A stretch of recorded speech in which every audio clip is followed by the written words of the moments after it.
Yoho, apa kabar nakama semuanya? Semoga nakama semua selalu dalam keadaan yang sehat-sehat saja. Pada video kali ini kita akan membahas mengenai hal apa yang selanjutnya akan terjadi di chapter selanjutnya. Khususnya tentang kemana perginya Kuma dan ada apa dengan robot raksasa kuno. Baiklah, tanpa basa-basi lagi, langsung saja mari kita mulai. Tujuan akhir Kuma Sitiran. Pada chapter 1092 kali ini, setelah diperlihatkan pertarungan yang terjadi antara Kuma melawan Akainu, terlihat juga Kuma yang telah berhasil kabur dari serangan-serangan brutal pejabat tertinggi Angkatan Laut Akainu. Yang pastinya menimbulkan pertanyaan selanjutnya. Sebenarnya, kemanakah perginya Kuma? Bukankah tempat yang dituju oleh Kuma adalah Marijoa atau Kuma memiliki tujuan lain? Jika kita melihat ketika karakter lain diterbangkan oleh teknik Kuma, maka pada tempat pendaratan tersebut biasanya akan ada suatu jejak yang berupa simbol tangan Kuma dan juga menggunakan sound effect berupa bekong. Namun pada chapter 1067, ketika Kuma terbang dan menabrak dinding red line, di sana digambarkan suatu tabrakan dahsyat dengan sound effect dokang. Dari penggambaran ini tidak menunjukkan bahwa dinding Marijoa adalah tujuan Kuma ingin pergi. Namun mungkin dinding Marijoa adalah hal yang menghalangi lintasan terbang Kuma yang ingin pergi ke suatu tempat. Ya, kemungkinan memang tujuan Kuma sejak awal bukanlah Marijoa. Namun hal yang berada di arah balik dinding Marijoa, yaitu lautan dunia baru. Atau lebih tepatnya, kemungkinan tujuan Kuma adalah Pulau Egghead. Dalam arc Egghead ini memang sepertinya mengambil beberapa unsur dari arc sebelumnya. Dan mungkin saat ini arc yang sedang kental digunakan adalah unsur dari kejadian arc di Sabaody. Salah satunya adalah tentang pernyataan Shaki tentang relic yang lebih kuat 100 kali dari kelompok topi jerami. Dan pernyataan Luffy kepada Kizaru bahwa ia telah menjadi 100 kali lebih kuat. Lalu melihat beberapa karakter yang muncul di arc Sabaody seperti Kizaru, Kuma dan Sentomaru, jadi sangat berkemungkinan bahwa Kuma pun akan ikut digambarkan di arc Egghead ini. Dan juga pada chapter 1092 ditekankan kejadian Kuma melawan Akainu itu terjadi pada titik waktu kemarin. Jadi ada kemungkinan bahwa saat ini Kuma sedang dalam perjalanan penerbangannya untuk ke pulau tujuannya, yaitu Egghead. Lalu, jika kita berbicara mengenai tujuan Kuma, sangat berkemungkinan bahwa Kuma pergi ke Pulau Egghead yaitu untuk menyelamatkan anaknya, yakni Bunny. Hal ini mungkin disebabkan oleh hal yang terjadi pada chapter 1067, yaitu pada saat chapter ketika Kuma mulai bereaksi untuk berlari ke suatu tempat, yang juga chapter yang sama dengan kejadian Jewelry Bunny yang mengalami pingsan yang disebabkan oleh serangga yang sangat banyak.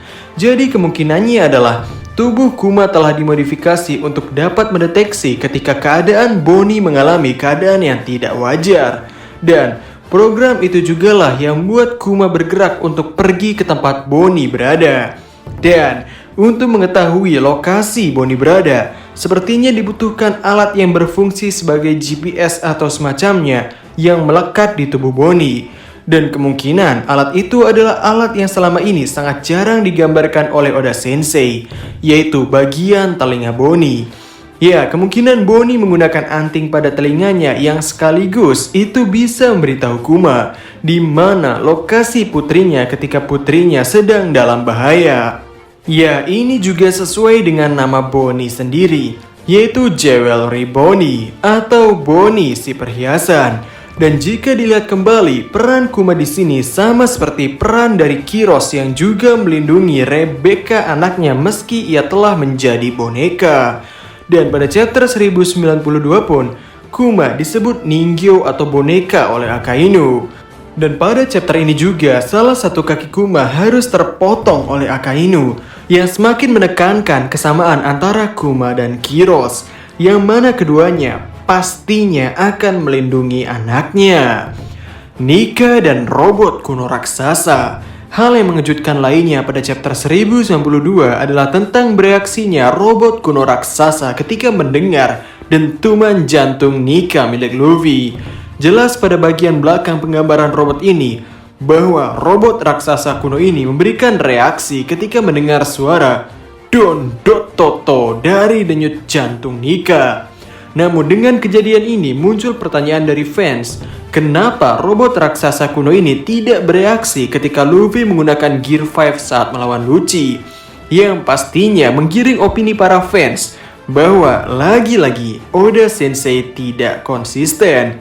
Namun mungkin sepertinya ada alasan yang masuk akal di balik kejadian ini, yaitu kemungkinan yang pertama adalah karena saat Luffy Nika melawan Lucci, mungkin denyut jantungnya tidak terdengar sampai ke robot raksasa kuno itu. Atau mungkin robot raksasa kuno itu telah bereaksi, namun hanya saja Oda Sensei tidak menggambarkannya. Namun mungkin hal yang lebih penting untuk kita bahas adalah jika robot raksasa kuno itu bereaksi ketika mendengar denyut jantung Nika, lantas bagaimana robot raksasa itu bisa bergerak dan menyerang Marijoa pada 200 tahun yang lalu, di mana saat itu tidak ada seseorang yang tengah membangkitkan Sun God Nika? Karena telah jelas kita ketahui bahwa bagi Gorosei pun sudah sangat lama tidak ada yang membangkitkan buah setan Nika ini. Dan juga dari ucapan Zunisa yang berkata bahwa ia baru mendengar lagi gendang kebebasan setelah 800 tahun lamanya. Jadi, hal yang memungkinkan terjadi pada 200 tahun yang lalu di mana robot raksasa kuno itu bisa bergerak dan bahkan sampai menyerang Marijoa. Mungkin ada alat perekam suara seperti kerang perekam yang ada di Skypiea yang telah merekam suatu gendang kebebasan Sun God Nika. Dan saat kerang perekam suara itu tidak sengaja menyala, membuat robot raksasa kuno itu bergerak dan hampir menyerang Marijoa. Namun ia harus terhenti karena suara gendang kebebasan itu malah terhenti.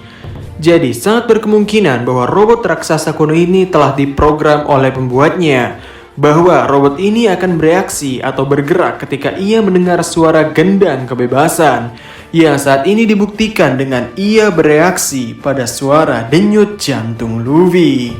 Jadi, mungkin sekian dulu untuk video pembahasan kali ini. Bagaimana menurut nakama semuanya? Silahkan tulis pendapat atau koreksi nakama semua di kolom komentar di bawah. Jadi, kami Diskusope dan terima kasih banyak.